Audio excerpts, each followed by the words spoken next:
Let's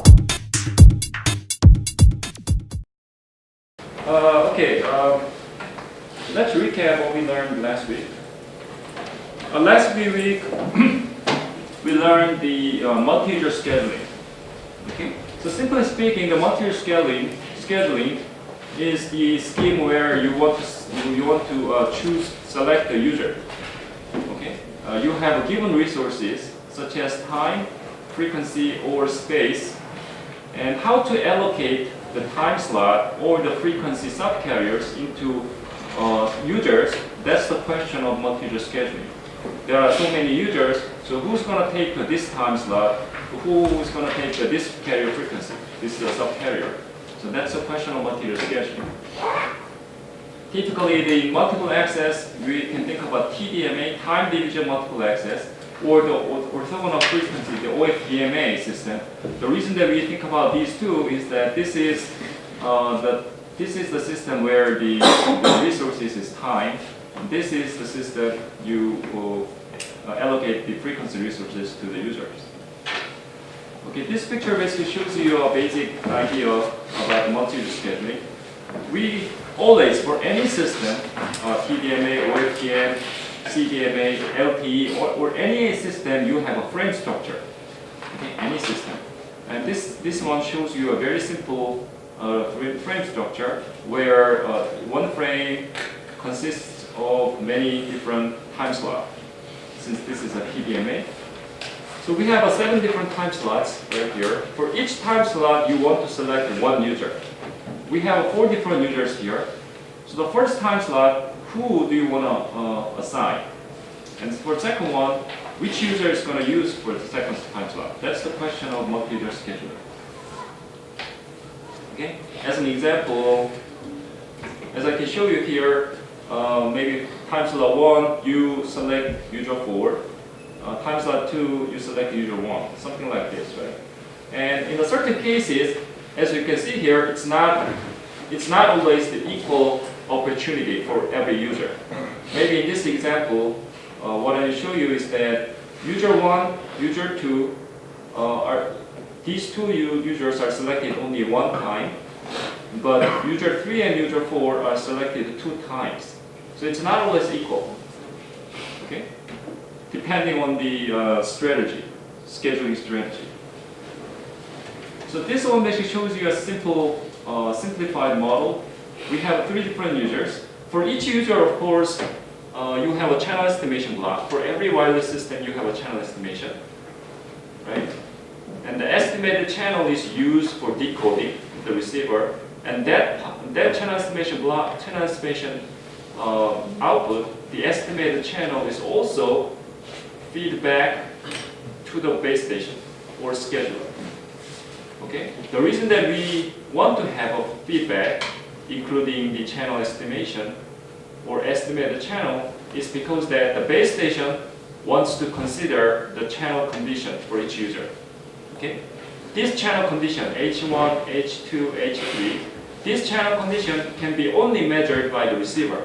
Right? I'm talking about the downlink right here. This is a transmitter, and users are receivers. And only the receivers, only the users can measure this channel quality. Therefore, these guys, users, has to feedback. Okay? Send the feedback, including this channel condition. That way, the base station now knows H1, H2, H3. And based on these 3, base station knows that H1, in other words, user 1 has the best channel quality, user 3 is the worst guy, something like that, right? So that is the very important, very important information for the scheduler.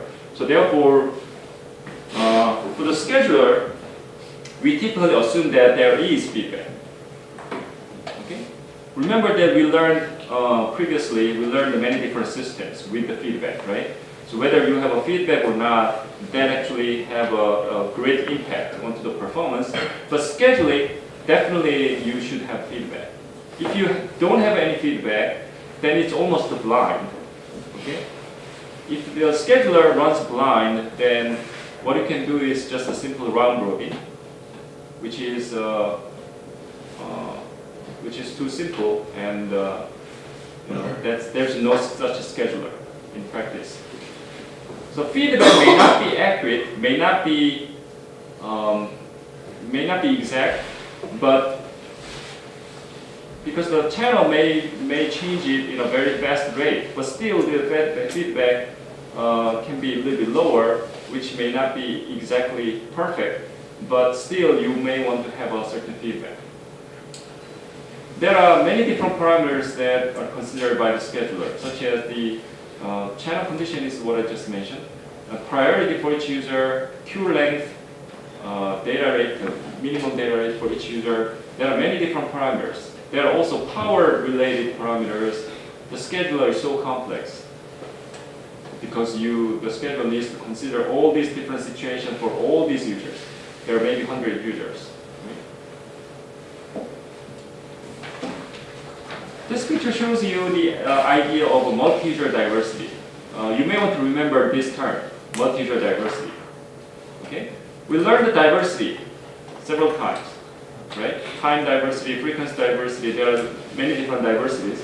Multi-user diversity is another one, and when you talk about the scheduler, multi-user scheduler, you will always see multi-user diversity.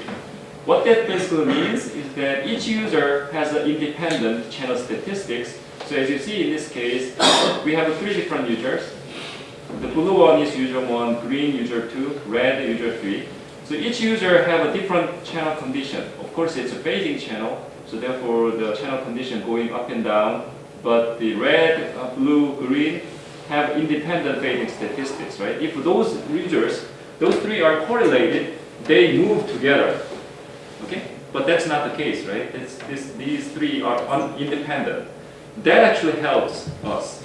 Since these are independent, what you can see is that when red is in good condition, maybe blue is under deep fading, right? Maybe when the red is in a bad condition, blue is now good. Something like this, right? Because these are independent. Maybe in a certain cases, okay? In a certain cases, both green and blue, or even red, all of these may go into deep fading at the same time. But that probability is very low. Okay? That probability is very low. That may happen, but very low probability. So therefore, given that each user have independent fading statistics, what we can do is that for each time slot, we can select the best user. Okay? For example, these 3 time slot, we want to select the red one, red user. This next, the 4th time slot, we want to take the blue one because blue one is the best. Something like this, right? That's the multi-user diversity because these three users are independent. Okay, we can always choose the best one. This kind of scheduling is called opportunistic scheduling. Okay, this is also another name popular in some of the research papers. So try to remember this term. Same thing can happen in OFDMA system. In OFDMA, we have one more axis called the frequency. Right? We have a frequency right here. We have again time axis right here, and this in the frequency axis we have a multiple subcarriers. Over time, this is split into time slot like this. Okay, and this is the these red one, blue one, green one are channel condition. Is a snapshot at the time equal to this, maybe 0. Okay. And this is the frequency response. Okay, this is the frequency. So certain frequency, the red one has a good channel quality, and for some other subcarriers, the blue one has the best channel quality, something like this.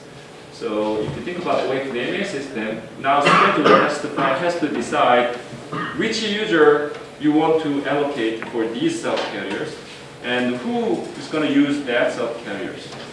Okay. That's a part of the decision of the multi-user scheduler, and they definitely look at this variation, try to find the best user for each subcarrier. What happens is that as time goes, after 2 time slots later, Okay, the channel again changes because if you think about the what happened over time, definitely each of these channel condition, right? Channel state now changes over time. Okay, for each of them, you changes over time. So therefore, 2 time slots later, your channel condition may be completely different. Which basically means that we can actually make a grid right here. Right here, it's a time slot like this. We can actually make it as frequency subcarriers like this, right? We can make a grid, and each grid, each small rectangle, corresponds to the 1 time slot, 1 subcarrier, right? 1 subcarrier in frequency, 1 time slot. So for each subcarrier, each grid, you can allocate to a different user. Ideally speaking, that's what is supposed to happen, but that actually involves a lot of complexity. So therefore, typically the scheduler will make a group, like for not just to schedule per subcarrier, maybe you can combine multiple subcarriers as a group. And this group, you want to allocate to 1 user. Another group, another user, something like this. Okay?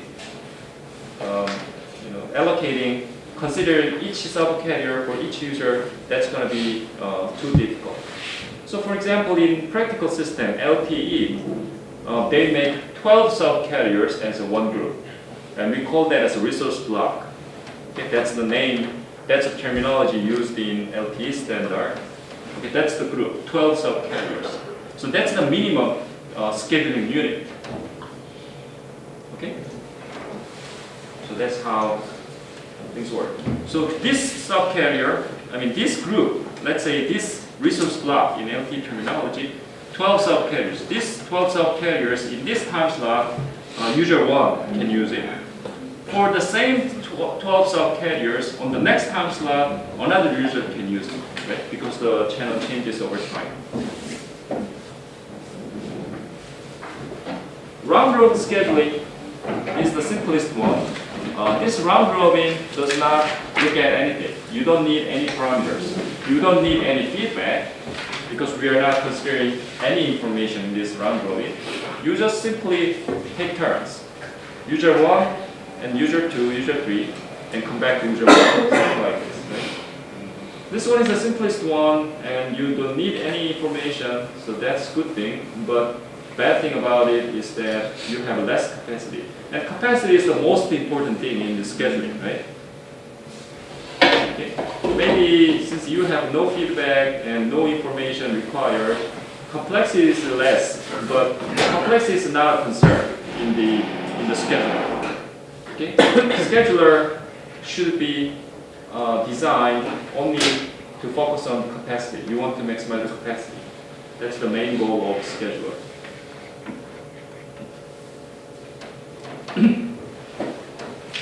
Why the scheduler wants to maximize the capacity? The scheduler, suppose that you have now, let's say we have a circuit system which gives you a very high capacity. Okay, what is the intention? Do you think the intention is to give each user a high data rate? Is that the reason they want to maximize the capacity? Probably not, right? Probably not. From the system operator perspective, okay, system operator wants to increase the capacity or maximize the capacity in order to maximize the revenue. Okay? Revenue. If you have a high capacity, okay, sounds like that each user can now have high bandwidth.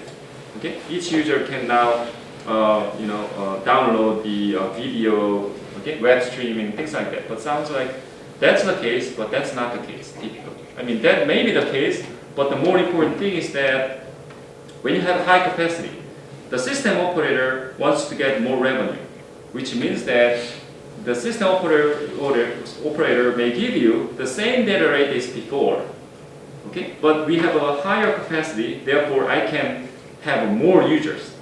Okay, more users at the same time, which means more money, more revenue. That's their interest, right? Yeah, that's why they need to have a high capacity.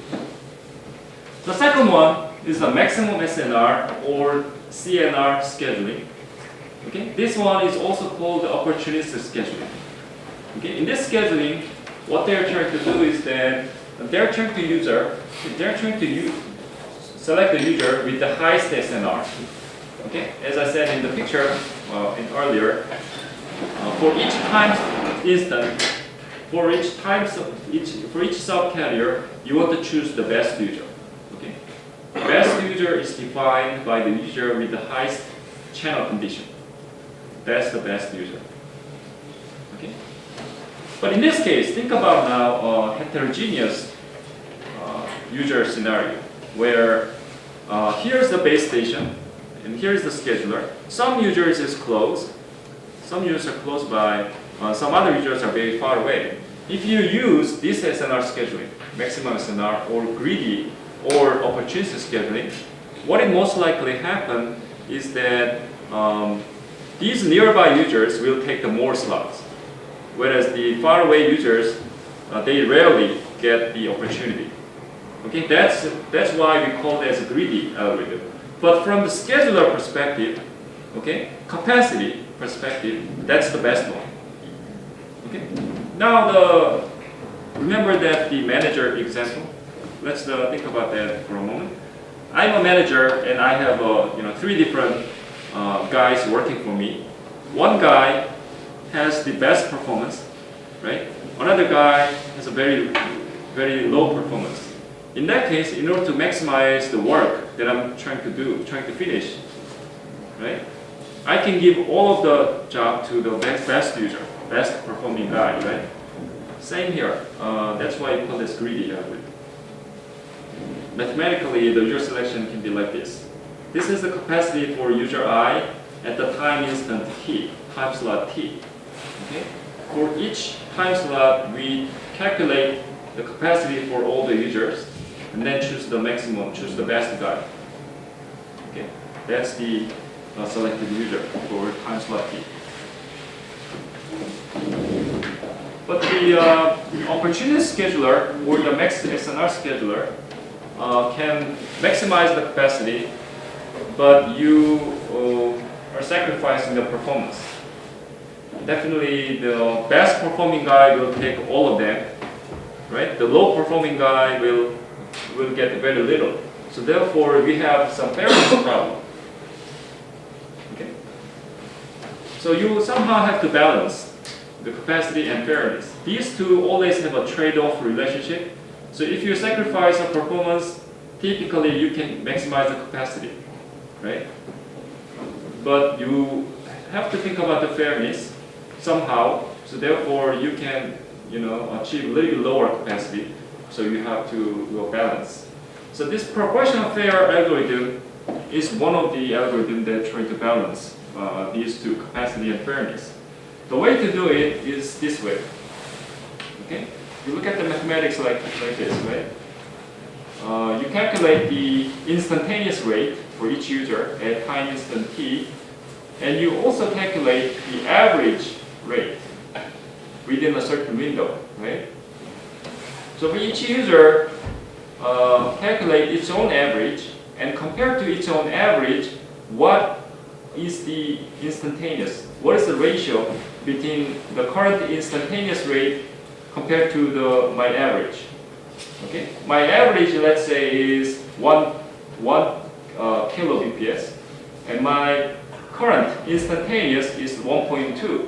That means my current instantaneous one is actually better than the average. Right? So for each user, you calculate that. Maybe user 1 says that right now my instantaneous rate is 30% higher than average. Another user say 10% higher than average. Something like this, right? And the scheduler will choose the best one. Choose the one with the maximum ratio. This, right? That's the proportional fair. Once you do this, right? Then each user will compare the instantaneous rate with its own average. So therefore, think about the low performing user. In this case, actually think about the far away user.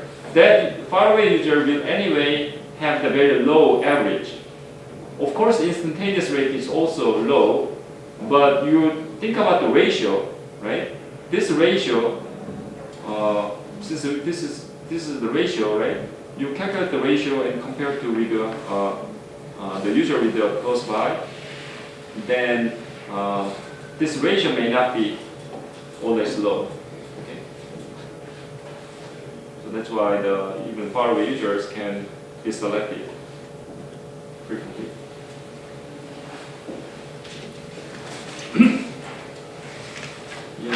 This is a simple kind of frame structure, typically for TDMA system. TDMA system, we have a time slot, and each time slot is divided by guard time followed by payload.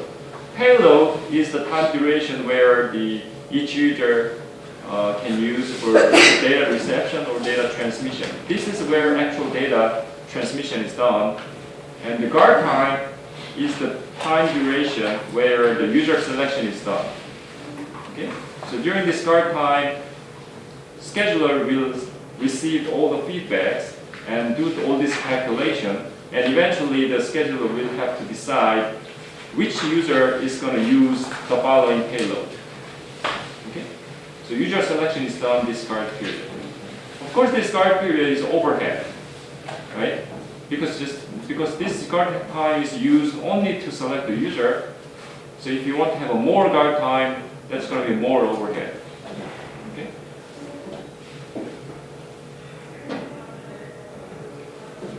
Okay. One of the techniques introduced last week in order to reduce the feedback is to use the threshold, feedback threshold. Right? Yeah, we need to reduce the number of feedbacks, right? Because think about the maximum SNR scheduling. The scheduler has to get the feedbacks from all the users. That way, the scheduler knows that who is the best user, right? But simply, if you have 100 users, scheduler will receive 100 different feedbacks every time slot, which is too many.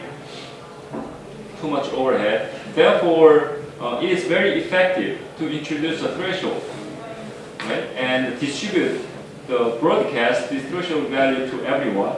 That way, now each user will decide.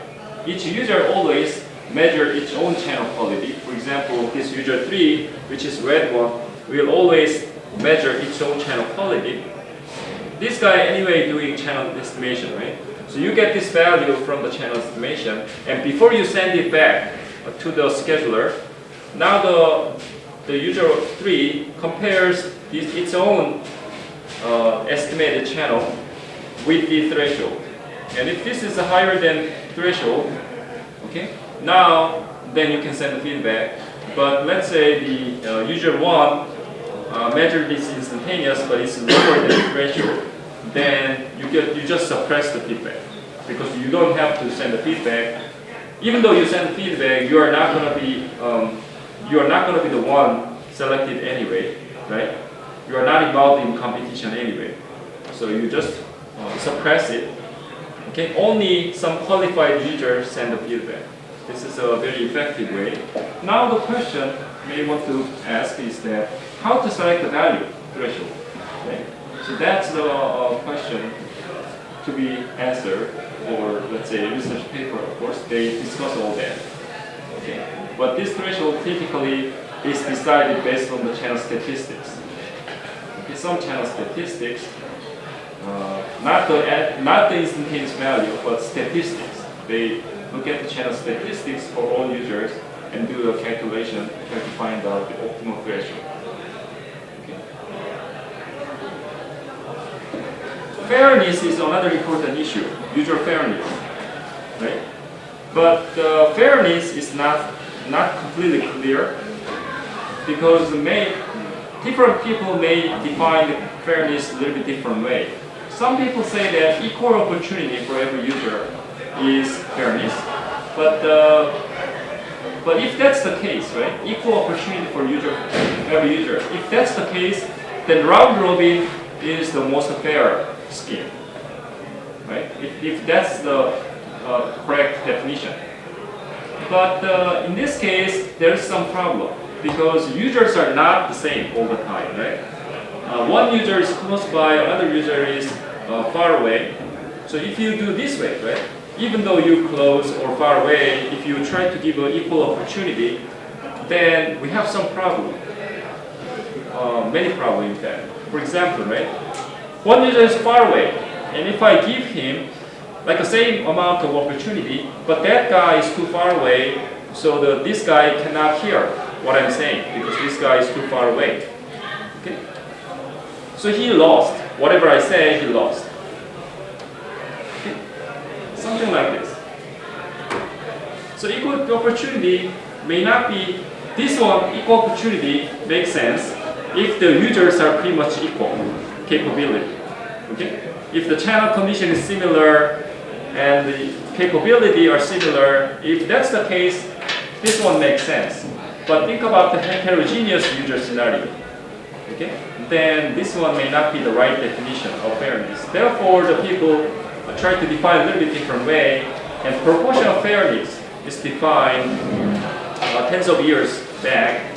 And so far, this one is considered as one of the pretty good definition of fairness. Okay, proportional fairness is defined this way, as I said earlier. Okay. So this one basically says that if you're close by, okay, then I'm considering that, and if you are far away, then definitely I'll also consider the channel condition. So if you're relatively close, then you get relatively more opportunity. If you are far away, then relatively you will get less opportunity. But it's not equal, but it's not greedy. Okay? If I take a greedy, then I take all of the resources to the best user, pretty much. But this is not the case because you look at the ratio. Okay? If you remove this average, right? If you only take the instantaneous, not the ratio, in that case, that's going to be maximum, X and R. Right? Opportunity scheduling. But we are not doing that. We are not looking only instantaneous. We are looking at the ratio. So therefore, you achieve somehow of fairness, proportional fairness. Okay. Today, what we're going to talk about is a little bit advanced topics, but there are so many different advanced topics, we don't have much time to talk about the details of each of those. So some of those topics, I guess I can probably cover next semester or something, but let's briefly look at least the definition, at least the concept of some of those. So first of all, the most important thing these days in wireless communication, right? The most hottest topic these days is how to deal with the co-channel interference. So co-channel interference is defined in many different ways. But typically, by definition, the co-channel interference is the interference with the same frequency, same time. For example, right? This one shows you a cellular system. This can happen in many different scenarios, but typically, in cellular system, right? As you see here, in this cell, let's say the cell A, we have two different users. Look at this user. This user have its own base station as a serving base station. These are the neighboring base station, right? And this neighboring base station has its own users, of course, right? But when this guy transmits some signal, this signal will definitely go to the serving station, but it also go to the other cell, right? So this guy also interfere another guy in another cell, right? And right now I'm assuming a frequency reuse 1, reuse factor 1. Okay? Some of you who took the wireless communication, right? You understand this frequency reuse factor, right? So what this basically means is that frequency reuse factor 1 means that every cell is using the same frequency. Okay? So this cell used F1, neighboring cell also use F1. All of them F1. You see the same color, right? Reuse factor 3, this means that blue one use the frequency F1, for example. What is this called? Orange, let's say, is F2, another frequency. And green one use F3. So these three neighboring cells are using different frequency. Each one uses different frequency. So in this case, right, neighboring cells are using different frequencies. Therefore, whatever you do in the blue cell does not interfere the neighboring cell, because they are using different frequency, right? However, so that no interference among the neighboring cells, that's good. But what is bad in this case is that you need the three different frequency bands, right? Because each cell is using different frequency band, you need three different frequency bands. In this case, you need only one frequency band. So this is more efficient, spectrally efficient. However, every cell is using same frequency, therefore there will be a lot of interference. Will be a lot of interference. Intercell interference, of course, right? But typically, right, think about now this one. This reuse factor 3, you can also think about reuse factor of 7. Okay? Why 7? Because think about this one, right? This is hexagon. Each cell is hexagon. So think about the big hexagon like this. You have this one is the middle one. You have 1, 2, 3, 4, 5, 6, right? Surrounding 6, including the middle one, which is 7. So you can actually have the frequency reuse factor of 7. This 7 is one group. Another 7 here. Another 7 here. Like this, right? So that's the frequency reuse factor of 7, which used to be popular tens of years ago. And the GSM typically use the frequency factor of 7 or 3. Okay? Because in order to avoid the intercell interference. But when the CDMA times come, right? In CDMA they use this one. Frequency use factor 1. But in CDMA this one is not a problem. Not a big problem because each user uses its own code. So anyway in CDMA, even in the one cell, all the users use the same frequency, same time anyway, so there will be interference anyway, even in the one cell. So intercell interference is a problem, of course, but it's not as a problem as in GSM, because each user is a code protected. But now think about the OFDM, because in 4th generation, every cellular system is using a OFDM, right? OFDMA. In OFDMA, they are not code protected, okay? And they have to decide what to do. But as time advances, people already knows that this is more efficient. You have to deal with the interference, but this is much more spectrally efficient than this one. This one, you do not allow the interference, but you just separate by frequency. It is clean, but it's not efficient. This is more efficient as long as you can deal with the interference. So therefore, these days, cellular system these days, they typically assume this one. Okay? So technically, this is the way to go, but practically what you need to do is that you have to deal with the interference. That's why this is a big issue, has been a big issue, and still now it's a big issue, how to avoid, how to remove, or how to cancel, or how to randomize the interference. There are several techniques how to deal with it. Okay? So you'll see this one in many different ways because of this one. And the second reason is that now each device and also cellular base station now using multiple antennas, right? When you have multiple antennas, same thing happens because you have multiple antennas.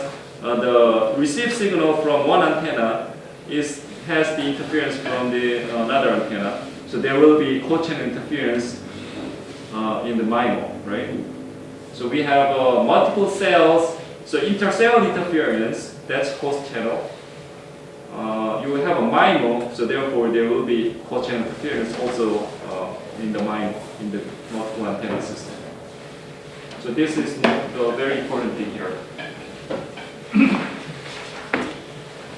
Maybe not the next week, but maybe 2 semester from, not the next semester, but maybe a year later or something, I'm planning to open a information theory or something like that, right?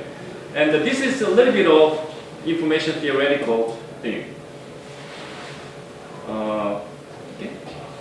There is in information theory, right? We always start from the channel, and output typically is a capacity. Okay, that's the information theory is dealing with those things. So in MIMO, in multiple antenna technology, well, it doesn't have to be actually MIMO, but typically we think about several different channels.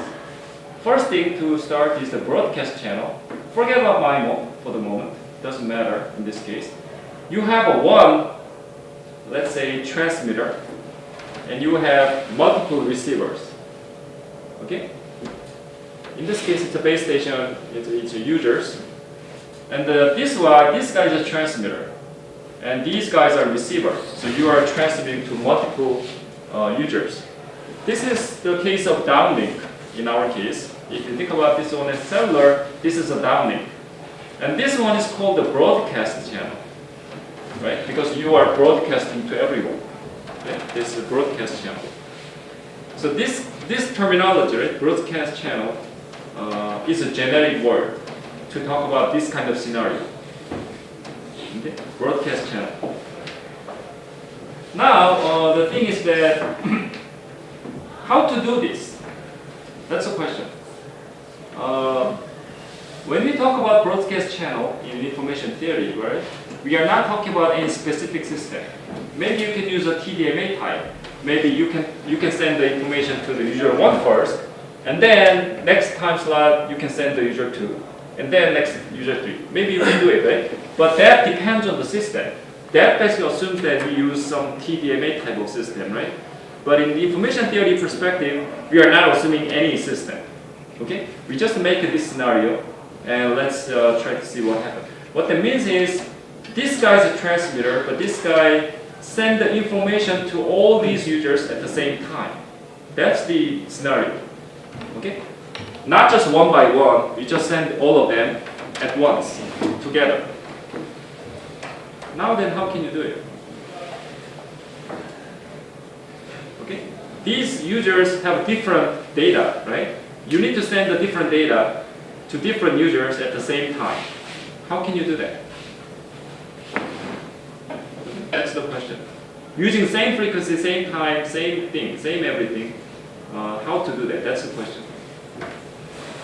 Now the thing is that when you transmit something, okay, that the transmit symbol will be received by every user. Therefore, when you transmit, right, you probably merge all of these guys' data together, right? Merge everything and send it. That will be received by user 1. So therefore, when the user 1 receives some information, receives some symbol, that's not only for his symbol, his data, it actually includes all the other user symbol as well, right? Because that's how we made it before transmission. Okay, all the users' symbol and data will be merged. That's transmitted. Okay, so this is a difficult question, difficult problem. So how can each user can recover its own data? Okay, only its own data. And how the transmitter can merge all these things? Okay, that's the question. So in this case, right, some assumption is that no joint decoding is allowed. What is a joint decoding? Decoding basically means that it's a receiver side, right? Joint decoding basically means that these receivers work together jointly. That's a joint decoding. But in this case, right, broadcast channel, we are assuming a different entity, different receiver. Therefore, there's no joint decoding. That's the assumption. Typical assumption. If you assume a joint decoding, now the problem is completely different. But in this case, joint decoding is not allowed. That's assumption, which makes the problem more complex, more difficult to solve. Okay? And second one, perfect channel state information is available. This one you can assume it. Of course, it's also assumption, but this is a popular, common assumption. No problem. Here are some of the schemes that are discussed earlier in the research papers and this community. Some of the beamforming, zero forcing beamforming, and maybe you may hear the dirty paper coding. Okay. Maybe some of you have probably heard about this one, but this is more advanced way, so a little bit complex. But this is more of that. Okay. Let's talk about a little bit more on dirty paper coding. Zero forcing beamforming is a little bit easier. Okay. Maybe later.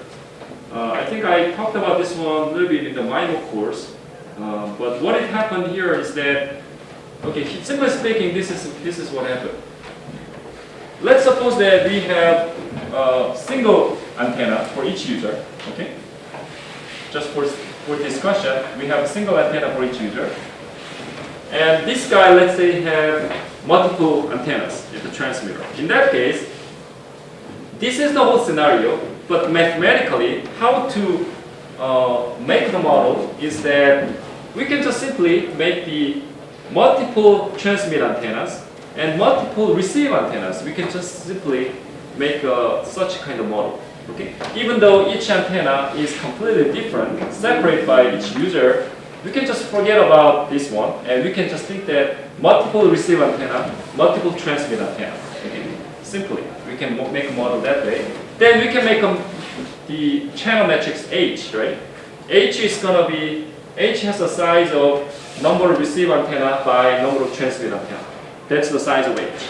Okay? Once we find out the H, typically, what is the zero forcing? Zero forcing is to multiply a H inverse onto the H. That way, H inverse times H means cancel out. Okay? That's the zero forcing, simply speaking. So that's the technique we apply. However, each user, since we are not allowing joint decoding, okay, H inverse, multiplication of H inverse cannot be done here. Okay? Because we are not allowing joint decoding. These guys cannot talk. Therefore, H inverse cannot be calculated in this side. But what you can do is that H inverse can be calculated here before you do transmission. That's why we call that as a beamforming. Okay, beamforming is what happened at the transmitter. So you calculate the H inverse, okay, and pre-calculate and pre-coding at right here before you transmit. Which basically means that the concept is like this.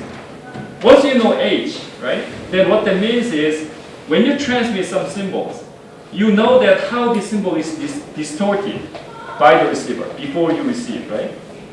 That's the H, right? So therefore, considering how the H is distorting your signal, you are actually like a pre-distorting such that pre-distorting in the inverse way, such that when you rotate, let's say this H is rotating this way, then before you transmit, you actually rotating the other way. That way, since you pre-rotated in the other way, right, the other direction, when your symbol goes through the channel, this channel will rotate this way anyway, right? Then this will go into the right position when these guys receive, right? So we can do that. That's part of the pre-coding. So that can. How do you know? By feedback, right? We are assuming a perfect channel state distribution. So that H we have to know. Otherwise, we cannot do anything. Okay. So we can assume that one. So once this guy receives all the feedbacks, then we can pre-calculate those things. Okay. Pre-rotate in the inverse way.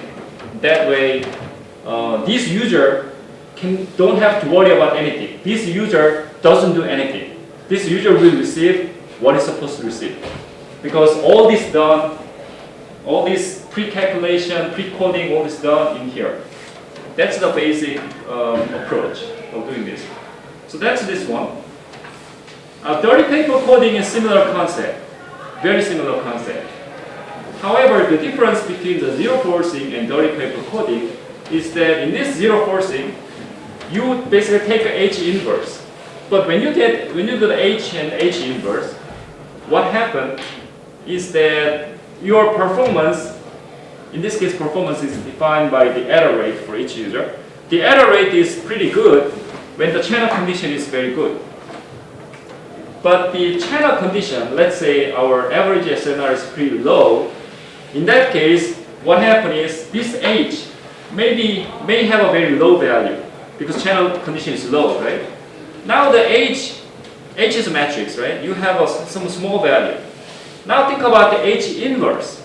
The value is going to be very high, right? So therefore, when you do the multiplication, it's not going to be ideal. Your multiplication, H inverse and H, the zero forcing technique will lead some of the errors. Okay? So therefore, typically in zero forcing, your error performance is pretty bad in case of low SNR. Because some of the interference still remain. Okay? Some of the inter-user interference or multiple access interference remains. So therefore, even in the MIMO, right? We talked about MIMO, right? Look at the lecture note. In MIMO, at the receiver, we can use a zero forcing, you can use MMSC, right? You can use the successive interference cancellation. There are several techniques, several receive techniques. Zero forcing beamforming is the same technique, but only the difference is that you do this in the transmitter. Okay? Earlier in the MIMO, you do this at the receiver, but now we do it transmitter. That's the difference. But zero forcing still, as you see in the receiver side, zero forcing is not a best option in case of low SNR. So therefore, the dirty paper coding is known as the optimal way. And this dirty paper coding conceptually is similar to successive interference cancellation in the receiver. So what that means is in the dirty paper coding, some more words, but simply speaking, this is the way. The reason we call this dirty paper coding is following. Let's say I'm the transmitter, okay, and I have a clean paper, okay, and this clean paper is like a channel that I want to discuss with him. Okay, but we have multiple users right here. So what happens is that, let's say in this clean paper, I write some letters. That's the information. I write some letter, okay, and after I write some letter and I give it to him. But by the time he received that paper, okay, there are many scripts also, many letters there in the paper because there are a lot of interference. Okay, there will be my letters, but during the time that he receives, there are also other users. They also write something, some of the letters on the paper. In that case, he's confused. He doesn't know which letter is what I write, right? Did you see what I'm saying? So the paper has many different letters and pictures and things like that, and he doesn't know which letter or which picture is the one that he wants to decode. Because there are many letters which is interference. That's a dirty paper, okay, simply speaking. And what the dirty paper coding basically tells you is that if he knows,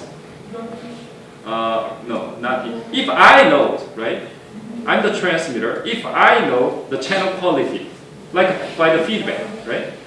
And we have 3 different users, and if I know the channel quality for all users, then what I do is that when I write the letter to him, for him, right, I'm gonna write the letter on the paper with a different way. Earlier, if I don't know anything, in the clean paper, I write a letter with the font size of this much, and use the black ink, write the letter, right? And all the other guys also use the black ink and things like that, so he's confused. So if I know what all the guys are doing, let's say that's a channel quality. If as a transmitter, if I know all this channel quality, what I can do is that now I can use the red ink if necessary, okay?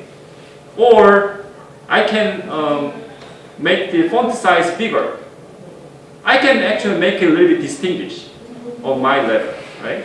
I can make my letter to be distinguished a little bit. Because now I know that how the other guys are writing onto the paper, right? If these guys, all the other guys are writing the letter onto the left to right, maybe what I can do is that I can write the letter to the top to bottom, okay?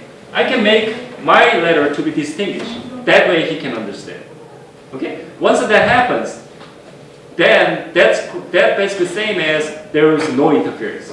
Because he can distinguish my letter with no problem.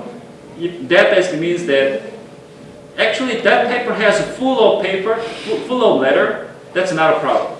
The actual paper when he receives, there are full of letters. That means there are a lot of interference. But that doesn't matter because as long as he can understand, he can distinguish my letter, that's the same as no interference. That's a concept of dirty paper coding, yeah. But this is the same as CDMA. CDMA have a similar idea, yes. But similar has a CDMA, they call this one a little bit different. They use a successive interference cancellation. Okay? They actually use a similar way by the successive interference cancellation. This concept actually is very close to the successive interference cancellation. Yeah. In CDMA you can use the similar technique. Yeah. This actually dirty paper coding, this one is nothing to do with the CDMA, nothing to do with the OFDM. Again, this one is from information theoretic perspective.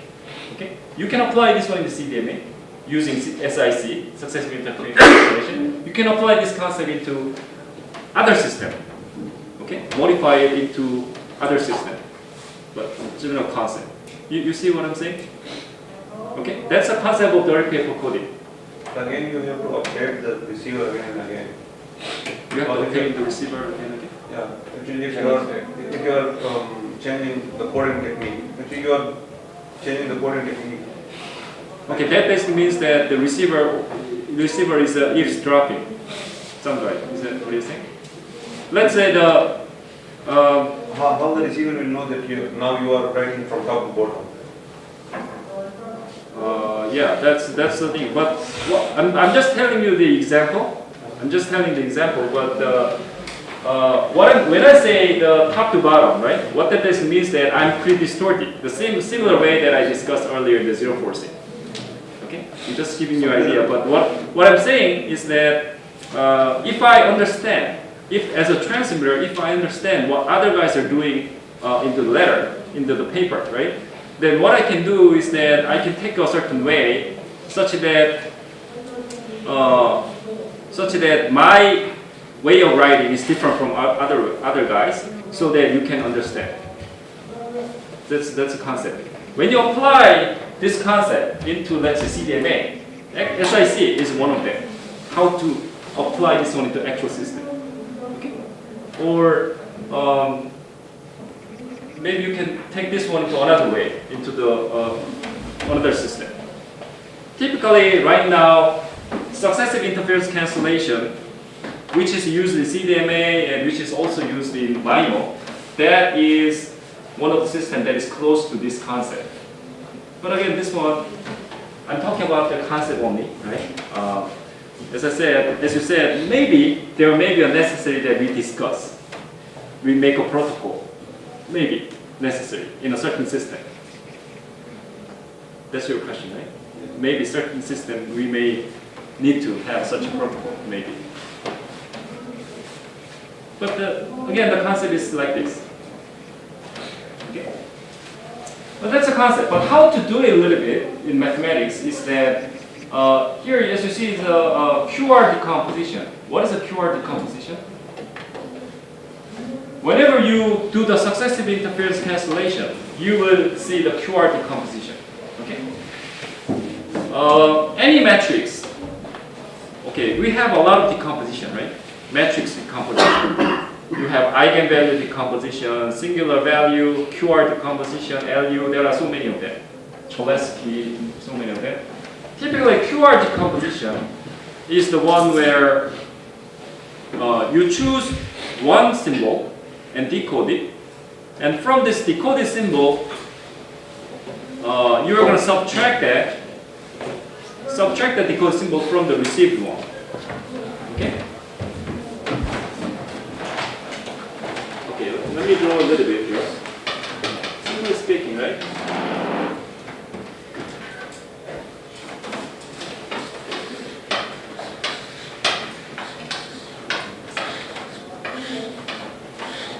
Let's say we have 3 different users, okay? And this guy transmit S1, S2, S3, and the channel is H1, H2, H3. Okay, they transmit at the same time through these different channels. When this guy receives, let's say Y is the receive symbol, then this guy receives symbol this way, right? S1 times H1, S2 times H2, S3 times H3 plus noise. This is what is received. Of course, this guy cannot differentiate these 3. These 4 are all merged together. That's what you receive right here as Y, right? Of course, in this case, you often write it as matrix like this.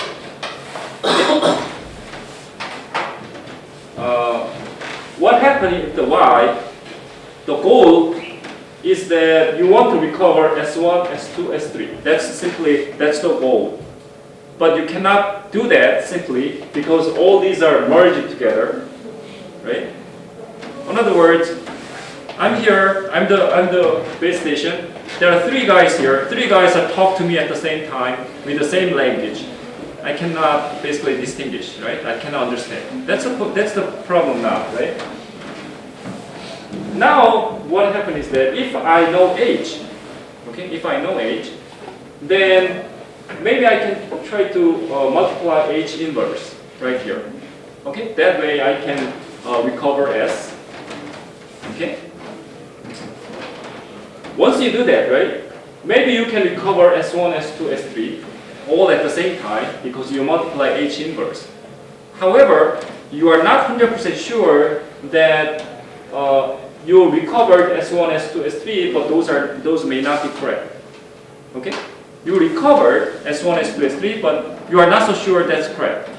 So what you can do is that you first thing to do anyway is to multiply H inverse because there's no other way.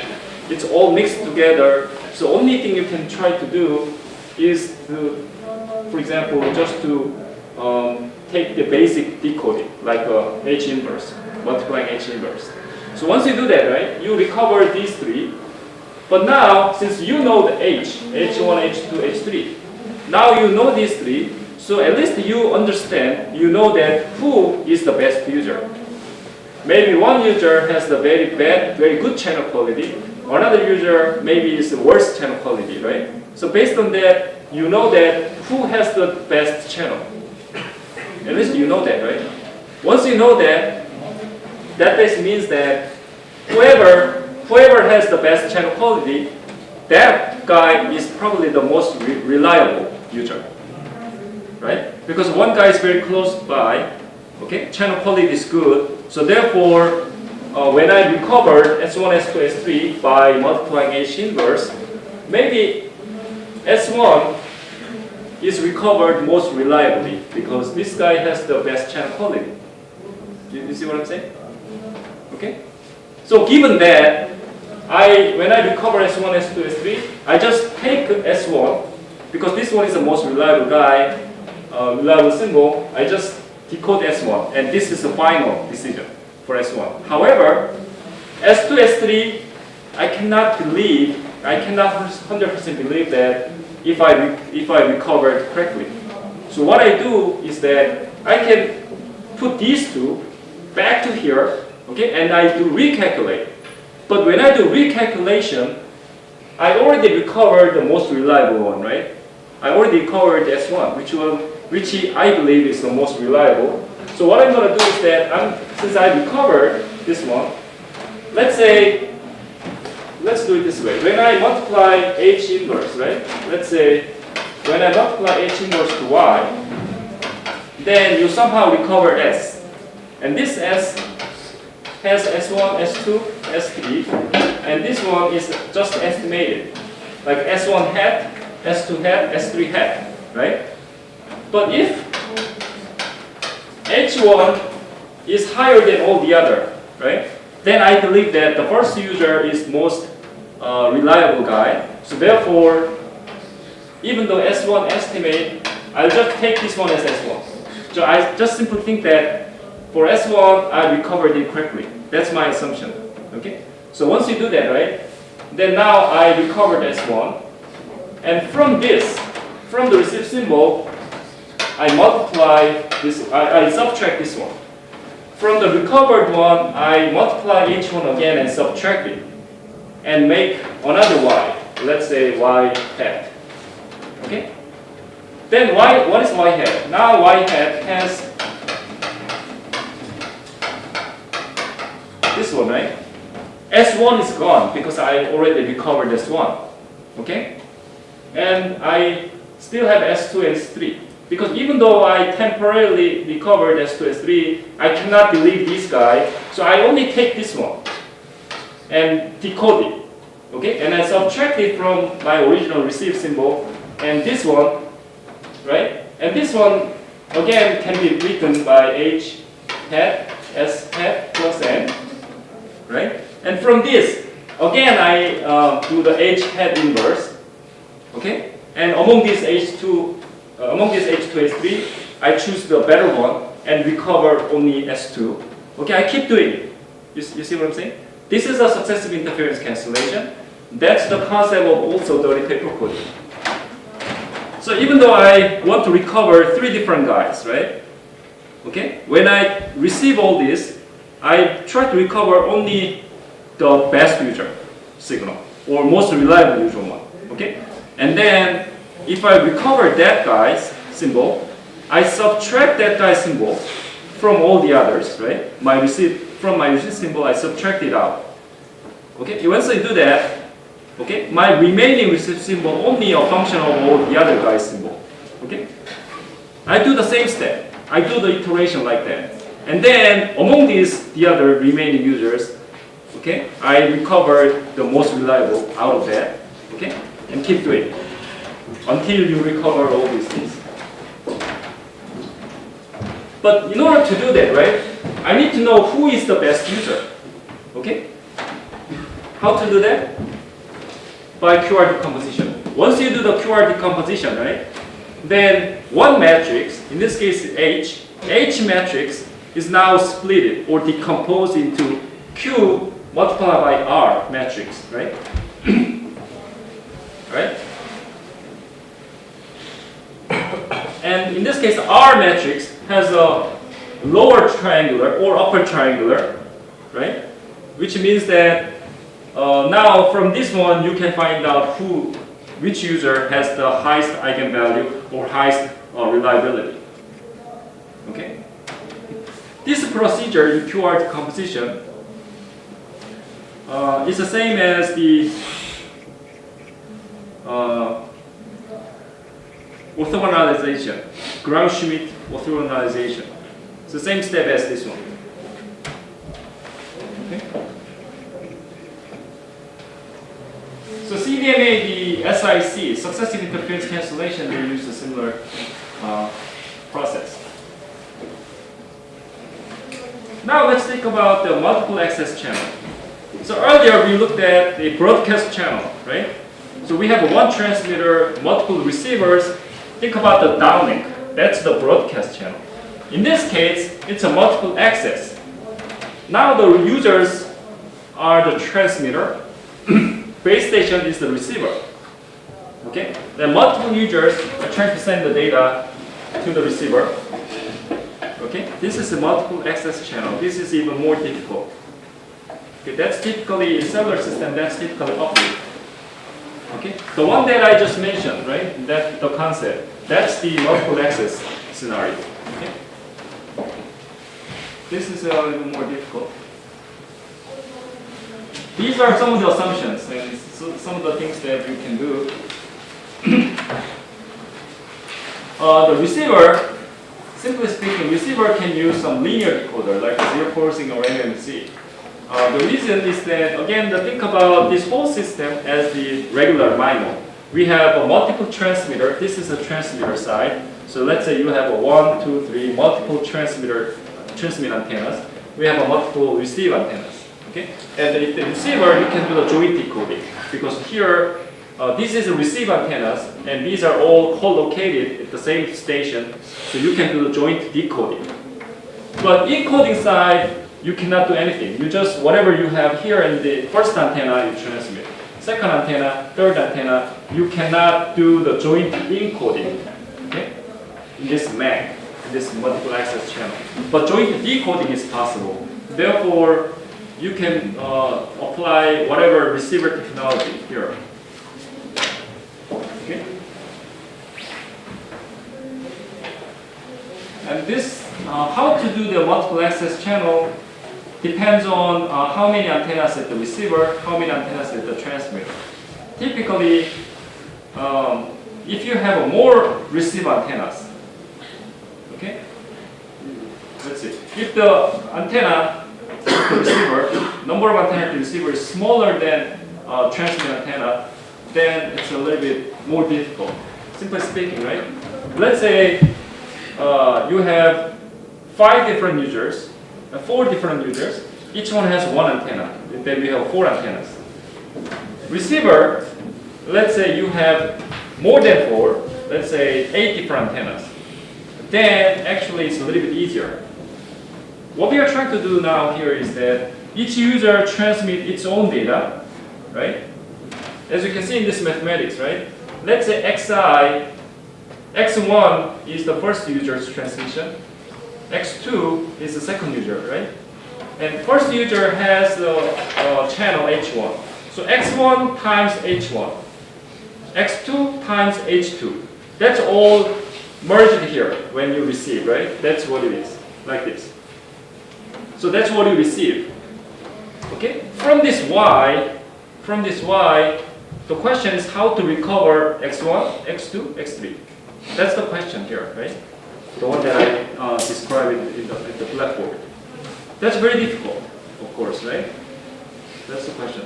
But this problem can be a little bit easier when you have small number of transmit antennas and large number of receive antennas, right? Now let's think about like this, right? We have 3 different users, 3 different guys talking to me, but let's say I have 5 different ears. Okay?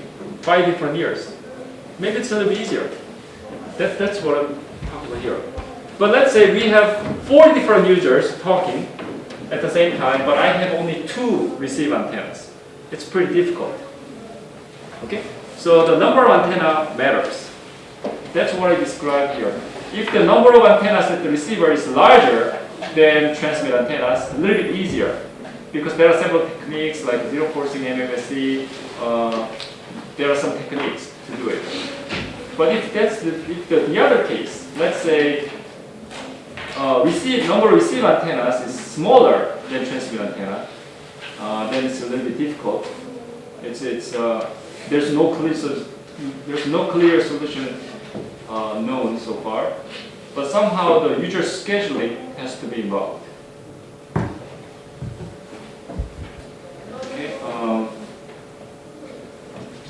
Okay. This slide will try to tell you the basic of multi-user detection. Okay, and multi-user detection is the terminology which was popular maybe 10-20 years ago. In the time of CDMA, a lot of people doing research on this multi-user detection. Okay, for example, this guy, Purdue, is the professor in Princeton, and this is one of the pioneers of this problem. A lot of problem has been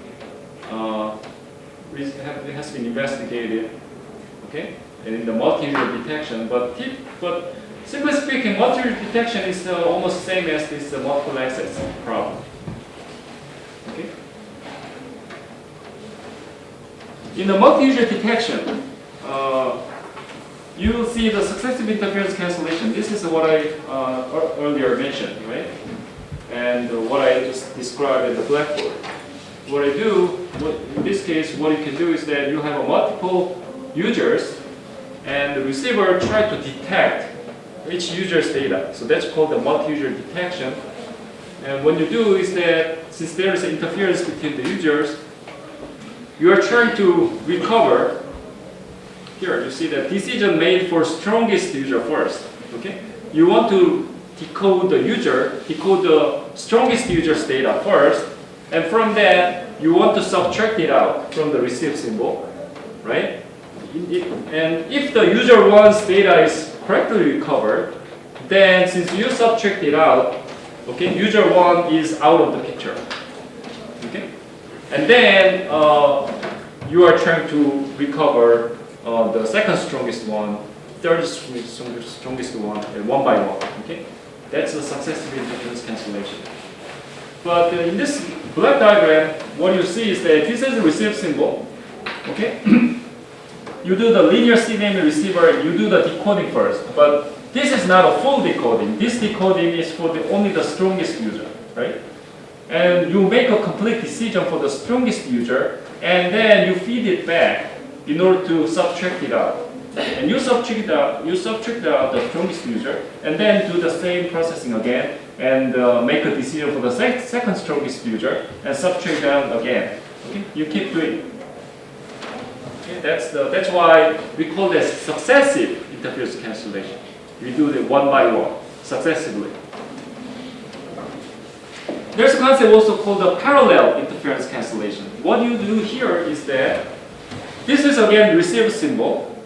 Okay, this receive symbol, you go through the meshed filter for each user, and as you see the cross term like this, right? What that means is you are subtracting the interference from all the users at the same time. Okay, what that this means, simply speaking, like this. Earlier in the successive interference cancellation, right? Let's say 3 users are talking to me at the same time, and from the receive symbol, I try to recover the strongest user, right, first, and then second strongest user, successively. Here, what happened is that, again, this one is an interference cancellation, right? What we are trying to do is to remove the interference. In this PIC, what we are trying to do is that, let's say 3 users are talking to me at the same time. When I hear that, of course, I already know the H, the channel matrix, right? Given the channel matrix, what I'm trying to do is that I basically make a guess about the interference from this guy to that guy, this guy to that guy. Okay, let's say user 1 to 3. I just calculate the interference from user 1 to 2, user 1 to 3, and user 2 to 1, 2 to 3, user 3 to 1, 3 to 2. Okay, I'm just to calculate all the cross interference term and subtract it out at once. Okay, that's the PIC, parallel interference cancellation. I just try to subtract all the interference together. The problem about this one is that when you try to subtract the interference out, you have to make a decision. Okay, you have to make, because look at here, right? In this case, the successive interference cancellation, in order to subtract it out, I already have to have a decision of S1. Only making decision, only after you make the decision, then you can subtract it out. Okay? But in parallel interference cancellation, I like to subtract all the interference out.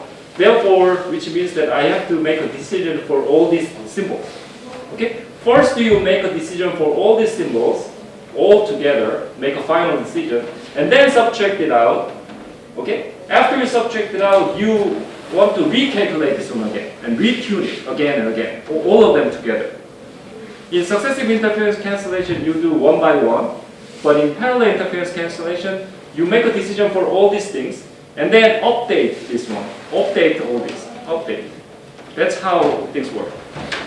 The problem now is that if you, in the first iteration, let's say you decide, you make a decision of all these things, but suppose you make a wrong decision.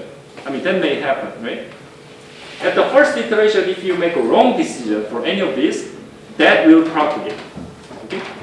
If the initial decision is wrong, then when you subtract it out, the interference, you are actually even adding more interference. That may happen because initial, your estimation, initial decision was wrong. Okay, that may happen. So if the initial decision is correct, then this one actually performs very good, but that may not be always the case. So therefore, typically the parallel interference cancellation is worse than successive interference cancellation.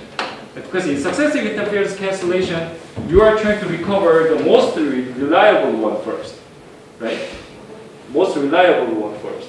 But in parallel interference cancellation, you recover all these things all together. So maybe when you look at all these users, there may be a very weak user as well. And these guys' users also recovered in the first iteration, right? And this guy, since this is a very weak user, when I make a decision, this decision may be wrong with a little bit higher probability. And that wrong decision will impact the later steps, later iteration. There are quite a lot of papers which talk about this concept and analyze the performance and things like that, like 5 or 10 years ago. Okay, let's talk about a little bit on the MIMO side. Single user MIMO is the one we talked about earlier. Single user MIMO. We have multiple antennas transmitter, multiple antennas receiver, but we have only single user. There's a concept called the multi-user MIMO. Okay, multi-user MIMO. So let's briefly look at this one. Here, let's look at the picture. This is single user MIMO. We have multiple users, but the other users doesn't matter. We have only one user who has multiple antennas at the receiver. So this is a single user MIMO. At one time, you are only talking about the one user, right? Multiple transmit antennas, multiple receive antennas, only at the one user one. User 2, 3 doesn't matter in this picture, right? So this is a single user MIMO. Whereas in multi-user MIMO, what happens is you are talking to the several users at the same time. Okay, that's the multi-user MIMO. How to do that is actually a very hot topic even now. Okay, and this has been a very hot topic for the last couple of years, still now. But there are many different ways to do it. When you support the multiple users, what you can do first, what you can do is that, simply speaking, you can do a scheduling. Maybe that's probably the simplest way. You can support user 1 first, and then a little bit later, maybe next time slot, user 2, user 3, like that. In that case, for each time slot, it looks like this picture, right? Right? You talk to only user 1, and a little bit later, you talk to user 2 only, something like this. Okay, that's one way. User scheduling. But better than this scheduling, that kind of scheduling, is that you may want to use it this way. Maybe you want to talk to user 1 and user 3, user 2 at the same time. Because in this scenario, you have 3 different antennas, right? Which means that you can have 3 different data pipe. So in this case, in this picture, you want to have one data pipe with the user 1, another data pipe with the user 3, another data pipe with user 2. Okay? You maintain the 3 different pipes with the 3 different users. That's the concept of multi-user MIMO. Of course, that sounds like it's simple, but that's not that simple. So that's multi-streams to multiple users. Okay? Still undergoing a research topic. Yes, this one we already mentioned in the MIMO earlier. This kind of picture, from the information theoretic perspective, this is called the interference channel. Because we see the interference cross terms, right? We have H21, H12. So this, because of this interference channel, this cross term, we call this one as interference channel. Okay? And these are the techniques to reduce or manage the interference. There are many different ways. going back to this one, actually this picture is a generic way. Okay? Again, the information theoretic perspective, this is interference channel. Let's pick an example. This user transmitter 1 can be one base station. Transmitter 2 can be another base station, neighboring base station. Okay? So think about have two different cells. Okay? Think about cellular system. We have two different cells, one base station, another base station. This guy is the user, belongs to this cell. Another user belongs to this cell. Okay? In that case, this guy wants to talk to its own base station.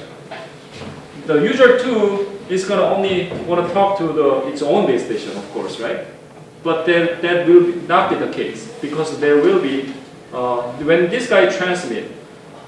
Actually, this guy transmits. Some of the power will be delivered to the user 2 also, right? So there will be some interference. And earlier, that's what I mentioned as intercell interference.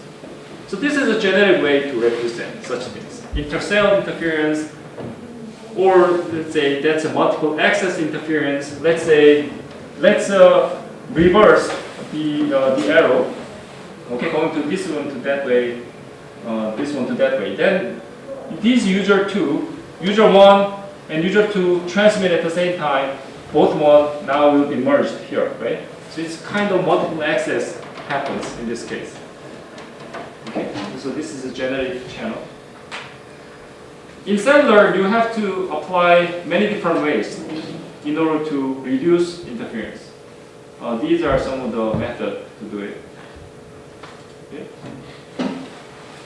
Okay, for the next couple of pages, I'm just trying to give you some of the terminology used by the people. Some people call that virtual MIMO.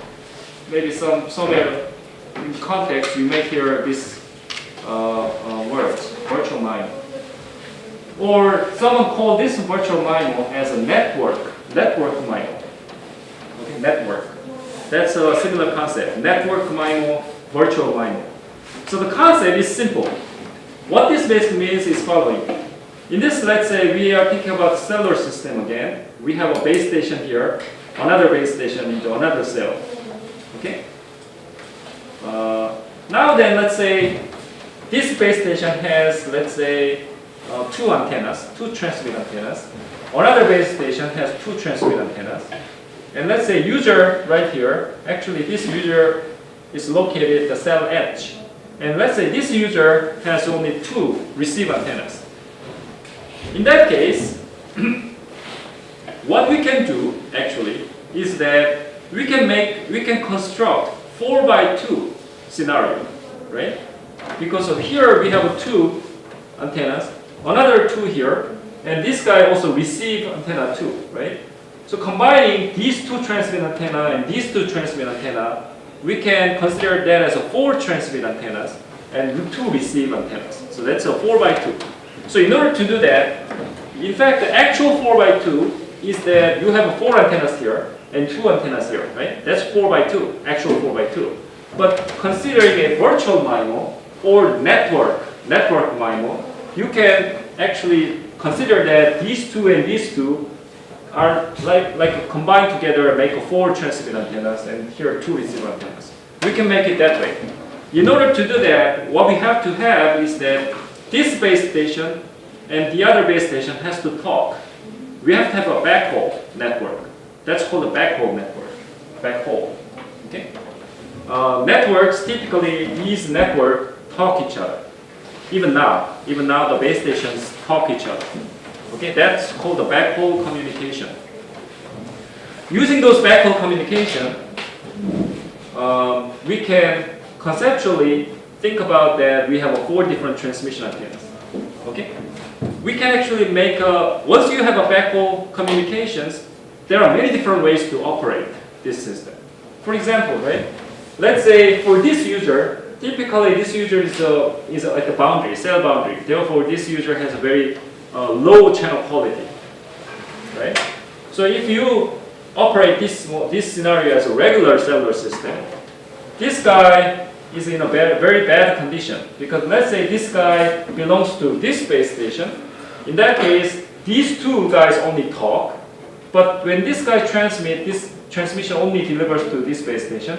Not only that, when this base station send the data to its own user, that transmission is also interfering this guy. So this guy is in the cell edge, therefore this guy is in a very bad condition. It is exposed to a lot of interference.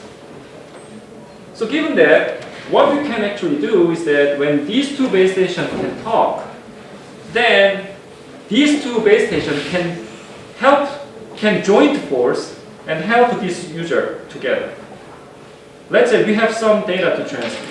That data is copied to same information is copied to the two different base stations, and these two different base stations can send the same information at the same time in order to help him. Okay, from both sides. That's a repetition. Okay, symbol repetition. It's coordinated symbol repetition. So that kind of cooperation can be done. Coordination can be done. Okay, these two base stations. That's one way to run this system. So all this user has looking at the F1, F2, two different frequencies, and the serving cell and base station. This is a serving cell, its own base station, and this is a neighboring cell called the interfering cell. And these two base stations help both help together for this cell edge user. Okay, making 2x2 virtual mining. Another concept, similar concept actually, is called the distributed antenna system. Okay, maybe some other context you may hear this one. This one is again open problem still. Okay, many other people are working in this area. So the concept of distributed antenna system is simple. Again, look at this one. We have one base station, right? Okay, one base station, one cell. Typical MIMO scenario is that you have multiple antennas right here at the base station. Okay, let's say in the base station you have 4 different antennas right here. That's typical scenario for MIMO. In this distributed antenna system, what happened is that it's basically the same thing. It's basically the same as the regular MIMO. Only difference is that you locate each antenna into different position. Okay, bring the antenna right here. Another antenna here, another antenna here. That's it. Okay. So all the other entity, when you want to run in the MIMO system, right? You have to have a DSP processing. You need a lot of signal processing. All those processing is still here. Okay. No change. Only change is that put the antenna and bring it to somewhere else. That's it. That's called the distributed antenna. So therefore, this station right here, right? This station, this one only has the antenna. Of course, you may have a little bit of hardware logic, but this one has only antenna. And whatever you do here is all controlled by base station. Only the antenna is somewhere here. By doing this, right, what is the advantage? You can cover some more area, right? Because actual transmission, power transmission and reception is through the antennas, right? So when you locate this antenna right here, this antenna can cover this area. This antenna can cover the other areas, right? And also think about the regular MIMO, multiple antenna system. The basic assumption is that the antennas have to be separated by a certain distance, right? That's basically basic assumption. Otherwise, all the antennas are co-located. Then the received signal from all these antennas will be very close, very similar. Then having multiple antenna has no advantage.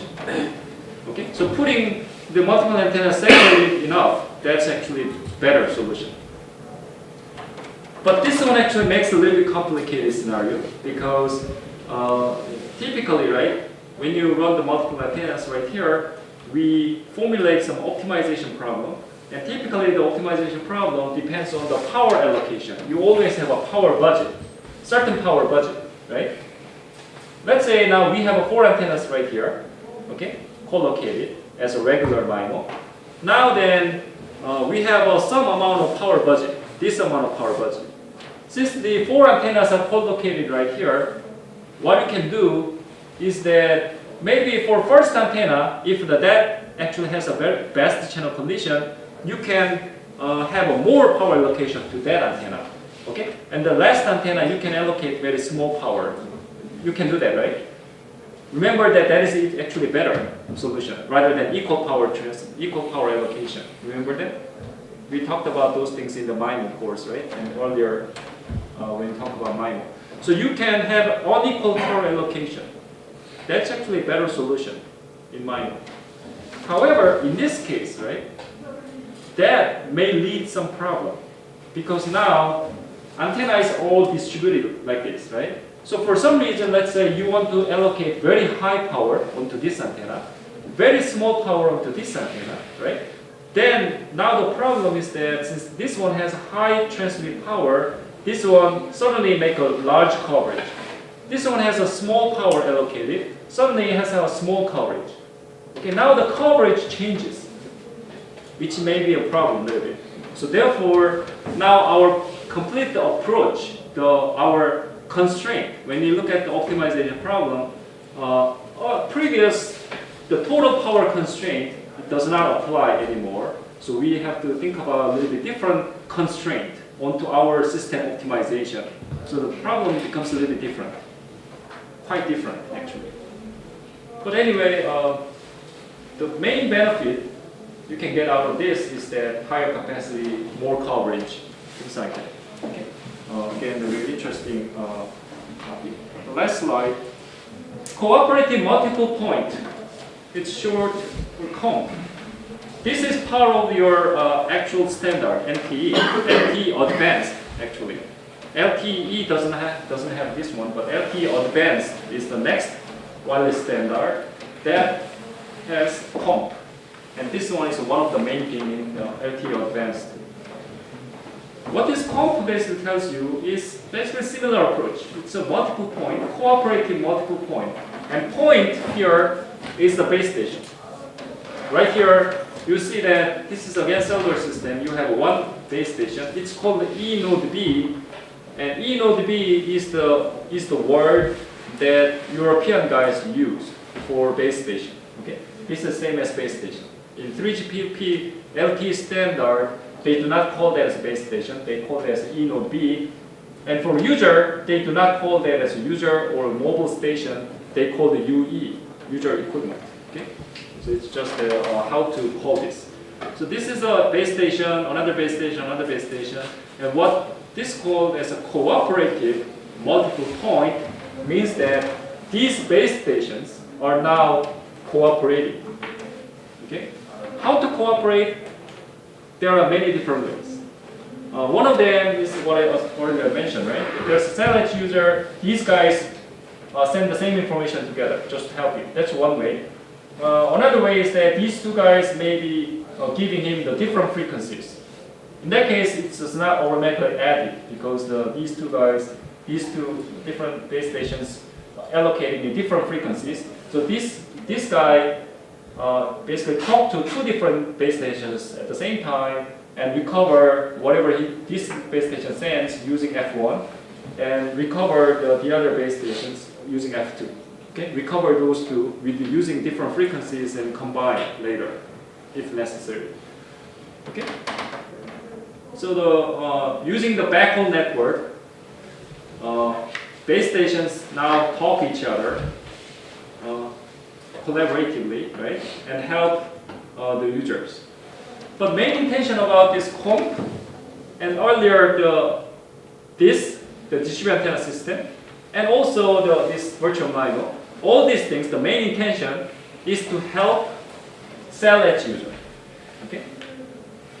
User who is close to cellular, close to base station, has no problem anyway. Okay? Those guys have a very good channel quality anyway, so those guys are not our concern. Okay? What is concern is that the cell edge user, these guys are under extreme interference. These guys are far away, so therefore signal to noise ratio, signal to interference and noise ratio is very low. Okay? Very bad condition. Therefore, now the base stations can help each other cooperatively, right? Not helping each other. These are working cooperatively to help the cell edge user. That's the main intention of these technologies. Okay, helping the cell edge users. Typically, cells looks like this, right? Circle or the hexagon. Now let's assume that users. Now let's assume that there are million users in a cell. Million users. Out of this million user, how many percentage of the user are located in the close by, and how many are in the cell edge? Think about the uniformly distributed users, right? Much more users are at the cell edge. Because typically, right, the cell edge area is much bigger than the small circle around the base station, right? So there are more cell edge users than the the close by users, right? So therefore, we need to support the cell edge user by this technology. That's the key technology for improvement.